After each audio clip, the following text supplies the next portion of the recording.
मोदी सरकार ने अपने तीसरे कार्यकाल के लिए अपना पहला बजट पेश किया है। ऐसे में सबसे बड़ा सवाल है कि इस बजट का आम जनजीवन पर क्या असर होगा और इस बार के बजट में क्या कुछ सस्ता और क्या कुछ महंगा हुआ है। इसके अलावा अपने लिए स्पेशल स्टेटस की मांग कर रहे बिहार और आंध्र प्रदेश को इस बजट में क्या कुछ मिला है।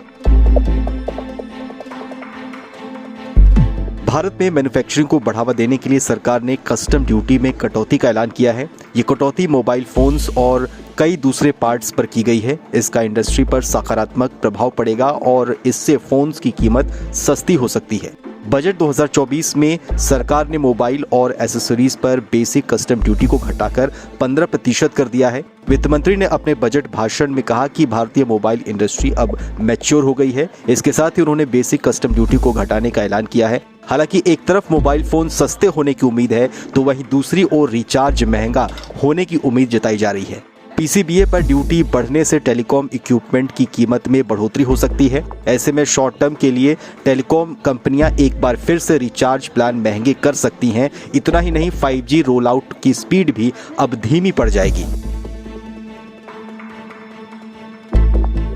निर्मला सीतारमण ने बजट भाषण के दौरान युवाओं के लिए बड़ा ऐलान किया। उन्होंने 1 करोड़ युवाओं को खुशखबरी दी है। बजट 2024 में निर्मला सीतारमण ने कहा कि देश में टॉप कंपनियों में युवाओं को ट्रेनिंग दी जाएगी, जिसके लिए हर महीने इन युवाओं को 5,000 रुपए मासिक भत्ता दिया जाएगा।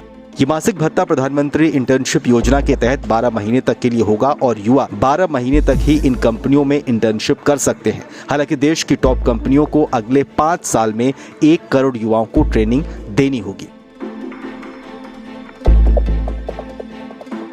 इसके अलावा बजट में अगर बात टैक्स स्लैब की करें तो वित्त मंत्री निर्मला सीतारमण ने नए टैक्स स्लैब के तहत बड़ा बदलाव किया है, जिसमें 3 लाख तक की आमदनी पर कोई टैक्स नहीं देना होगा। 3 लाख से ज्यादा और 7 लाख तक की आमदनी पर 5% का टैक्स होगा। 7 लाख से ज्यादा और 10 लाख तक की आमदनी पर 10% का टैक्स होगा।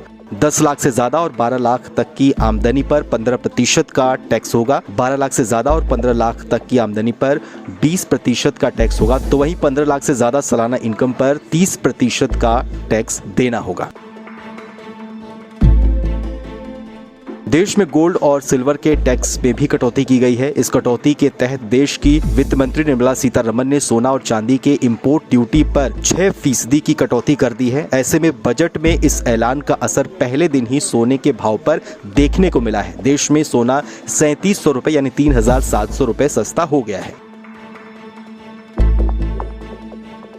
वित्त मंत्री ने अपने बजट भाषण में ईस्टर्न रीजन के चहुमुखी विकास के लिए पूर्वोदय योजना का ऐलान किया है। इस योजना के तहत बिहार, झारखंड, पश्चिम बंगाल और आंध्र प्रदेश भी आएंगे। वित्त मंत्री ने कहा कि इस योजना के तहत मानव संसाधन इंफ्रास्ट्रक्चर का विकास होगा और आर्थिक अवसर उत्पन्न होंगे। इससे ये रीजन विकसित भारत के लिए इंजन बनकर सामने आएंगे। वित्त मंत्री ने पटना पूर्णिया एक्सप्रेसवे, बक्सर भागलपुर एक्सप्रेसवे, बोधगया राजगीर वैशाली और दरभंगा स्पर्श के साथ ही बक्सर में गंगा नदी पर 2 लेन का नया ब्रिज बनाने का भी ऐलान किया है। इन परियोजनाओं पर 26,000 करोड़ रुपए खर्च किए जाएंगे। भागलपुर जिले में पिरपैंती में 2,400 मेगावाट के पावर प्लांट समेत 21,400 करोड़ रुपए की पावर परियोजनाओं का भी ऐलान किया गया है। वित्त मंत्री ने नए एयरपोर्ट और मेडिकल कॉलेज समेत कई इंफ्रास्ट्रक्चर का भी निर्माण का ऐलान किया है।